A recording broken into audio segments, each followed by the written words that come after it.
अवधूत चिंतना श्री गुरुदेव दत्त. श्री स्वामी समर्थ. तुम्हा सगळ्यांचं स्वामी श्रद्धा यूट्यूब चॅनलवर खूप खूप मनापासून स्वागत.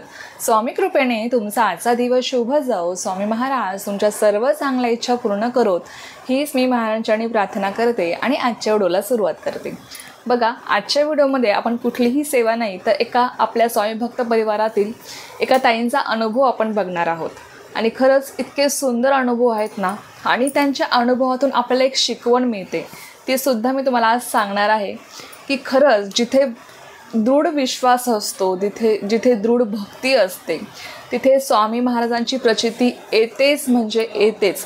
मला जेवढं माहीत आहे ना तोपर्यंत बघा, मी अनेक स्वामी भक्त बघितले, पण असा एकही भक्त सापडणार नाही की ज्याला भक्त म्हणजे कोणता, की जो खरंच स्वामींना मनापासून मानतो, स्वामींना मनापासून त्यांची भक्ती करतो, त्यांच्यावर दृढ विश्वास ठेवतो. त्याला स्वतःवरही एवढा विश्वास नसतो तेवढा तो स्वामींवर ठेवतो. असे जे भक्त असतात ना, तर असं कधीच होत नाही की स्वामींनी त्यांना कोणताच अनुभव दिला नाही, त्यांना कोणतीही प्रचिती आली नाही. खरोखर स्वामी जरी आज आपल्याला दिसत नसले तरीसुद्धा निर्गुण रूपात स्वामी आपल्यासोबत आहेत. हम गया नहीं जिंदा है याची प्रचिती ते आपल्याला वेळोवेळी देतात. आपल्या भक्तांना संकटातून कसं तारून नेतात बघा या ताईंचा अनुभव. बघा, अनुभव सांगताना त्या ताई म्हणतात, त्या ताईंचं नाव आहे मंगला कांबळे, त्या अंबरनाथ येथे राहतात. त्या ताई म्हणतात की ताई, मी स्वामी सेवेमध्ये 2020 पासून आलेली आहे, परंतु मी स्वामींची जेव्हापासून सेवा करायला सुरुवात केली तेव्हापासूनच मला स्वामींवर पूर्ण विश्वास होता आणि स्वामींनी सुद्धा मला वेळोवेळी संकेत दिले. माझ्या इच्छा ज्या आहेत त्या स्वामींनी पूर्ण केलेल्या आहेत.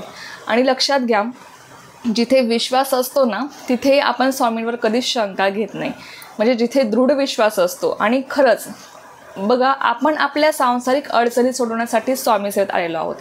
त्यात काही गैर नाही की आपण आपल्या स्वार्थासाठी आलेलो आहोत, असं काही नाही. पण बघा, जरी आपण आपल्या सांसारिक अडचणी सोडवण्यासाठी स्वामी सेवेत आलेलो आहोत तरीसुद्धा पहिल्या दिवसापासून, म्हणजे ज्या दिवसापासून तुम्ही स्वामी सेवेत येतात ना, अगदी त्या पहिल्या दिवसापासून तुमचा स्वामींवर अढळ विश्वास असणं खूप महत्त्वाचं आहे. तुम्हाला तो विश्वास ठेवावाच लागेल.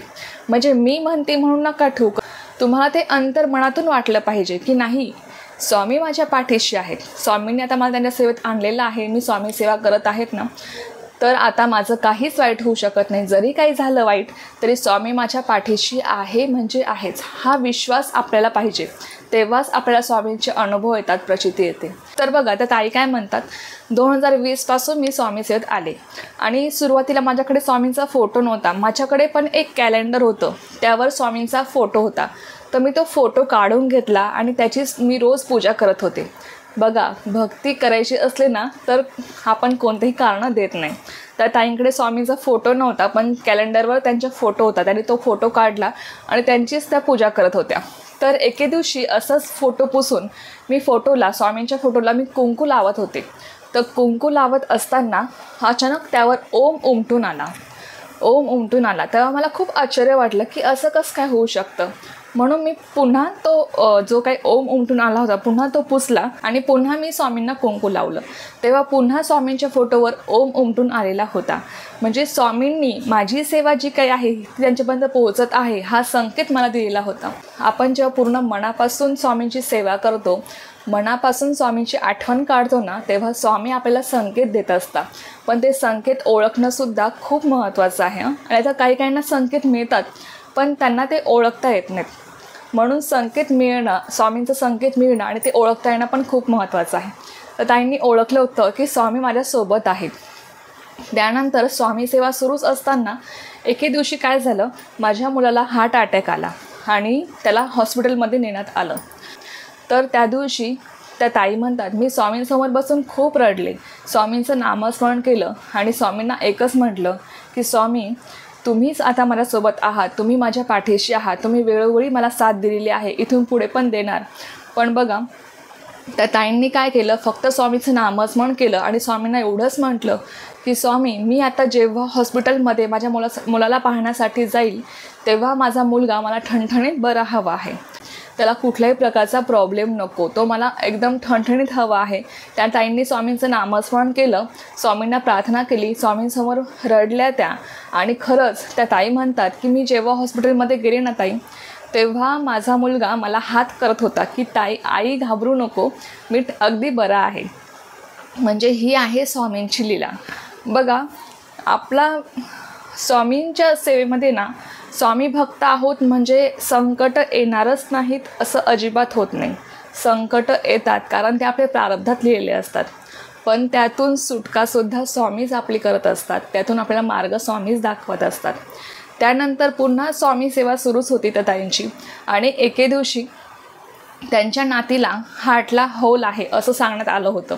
आणि डॉक्टरांनी सांगितलं की त्यासाठी तुम्हाला सोनोग्राफी करावी लागेल, त्यामुळे आपल्याला समजेल की तिच्या खरंच हार्टला होल आहे की नाही, कारण तिला त्रास होत होता. आणि त्यामुळे डॉक्टरांनी आम्हाला सोनोग्राफी करायला सांगितली होती. त्यानंतर त्या ताई म्हणतात की माझ्या मुलीची मुलगी आहे, माझी नात, तिला सोनोग्राफी करण्यासाठी न्यायचं होतं. 7-8 दिवसांचा कालावधी बाकी होता.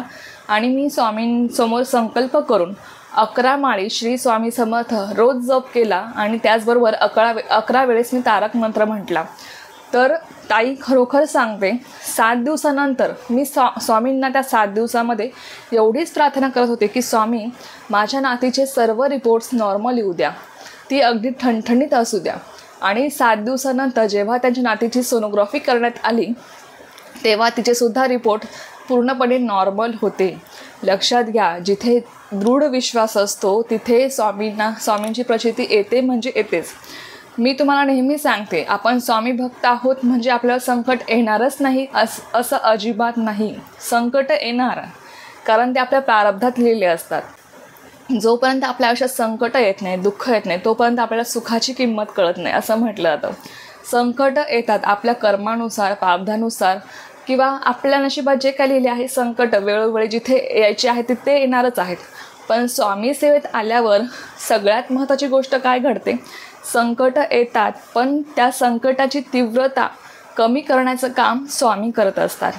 संकट भरपूर मोठं असतात, आपल्यासमोर जे संकट येतात ती भरपूर मोठी असतात. तो त्या संकटातून सहज निघून जातो, अशी त्याची संकटे त्याला भासतात. खरंच सांगते, माझ्यावरनं सुद्धा स्वामी भक्त आहोत म्हणून संकट येणार नाही, दुःख येणार नाही असं अजिबात होत नाही. आणि संकट जरी आली, दुःख जरी आली, तरी स्वामी सेवा सोडायची असं पण होत नाही. आणि जर तुम्ही सोडली तर तुम्ही सगळ्यात मोठी चुकी करता. बघा, या ताईंच्या अनुभवावरूनच बघा की आपल्याला काय शिकायला मिळतं. त्या स्वामी सेवा करत होत्यात, स्वामींनी त्यांना संकेत पण दिले होते, पण याचा अर्थ असा नाही की त्यांच्यावर कोणतेही संकट आले नाही. त्यांच्यावर संकटे आली, त्यांच्या मुलाला हार्ट अटॅक आला, नंतर नातीचं सुद्धा त्यांच्यावर संकट होतं, परंतु तरीही त्यांनी स्वामींवर पूर्ण विश्वास ठेवून सेवा केली. त्यांना दृढ विश्वास होता की नाही, स्वामीच मला यातून बाहेर काढतील, स्वामीच आमच्यावरचं हे संकट जे आहे ते टाळतील. आणि खरंच स्वामींनी ते दूर केलं. त्यांच्यावरची जी काही संकटे त्यांना आली होती ती स्वामींनी पूर्णपणे दूर केली. आणि खरंच त्या ताईंना स्वामींचे हे वेळोवेळी अनुभव आले. तुम्हीसुद्धा लक्षात घ्या, जरी आपण स्वामी भक्त आहोत त्याचा अर्थ असा होत नाही की आपल्यावर कधी संकट येणार नाही, दुःख येणार नाही, कोणतीही अडचण येणार नाही. येणार, आपल्यावर पण संकट येणार, कारण ते आपल्या प्रारब्धाचे भोग आहेत, ते आपल्याला भोगावेच लागणार आहेत. त्या संकटांची तीव्रतासुद्धा स्वामीच कमी करणार. आणि लक्षात घ्या, स्वामी जर आपल्या पाठीशी असले ना तर आपण सगळं जग जिंकू शकतो. म्हणून स्वामी सेवा कधी सोडू नका. या ताईंच्या अनुभवावरून तुम्हाला समजलंच असेल की आपल्याला स्वामी सेवा कितीही संकटे आली, दुःख आली, अडचण आली, पण आपल्याला स्वामी सेवा सोडायची नाही आहे. पूर्ण मनापासून, पूर्ण श्रद्धेने आपल्याला स्वामी सेवा करायची आहे, जेणेकरून स्वामी वेळोवेळी आपल्यासोबत राहतील, पाठीशी राहतील. आणि लक्षात घ्या, या ताईंच्या अनुभवावरून आपल्याला एक अजून शिकवण मिळते की जेव्हा तुमच्यावर संकट येईल ना, तेव्हा तुम्हाला काय वाटतं मी कोणती सेवा करावी, तीच सेवा तुम्ही करा. असं अजिबात नाही की प्रत्येक संकटाला वेगवेगळी सेवा हवी, असं अजिबात नसतं. प्रत्येक गोष्टीसाठी वेगळीच सेवा करायला पाहिजे असं अजिबात नाही. तुम्हाला जेव्हा संकट येईल, आता संकट आपल्याला काही सांगून येत नाही, तुम्हाला जेव्हा संकट येईल ना तेव्हा त्या सिच्युएशनला तुम्हाला काय वाटतं मी कोणती सेवा करावी जेणेकरून माझा वरचे जे काही प्रॉब्लेम्स आहेत ते दूर होतील, ती सेवा करायला तुम्ही सुरुवात करा. आणि लक्षात घ्या, कोणतीही स्वामींची सेवा छोटी असू द्या, मोठी असू द्या, ती कोणतीच स्वामींची सेवा छोटी नसते. प्रत्येक सेवेचे अनुभव येतातच. प्रत्येक सेवा ही स्वामींपर्यंत पोहोचत असतेच, फक्त आपला विश्वास तेवढा हवा.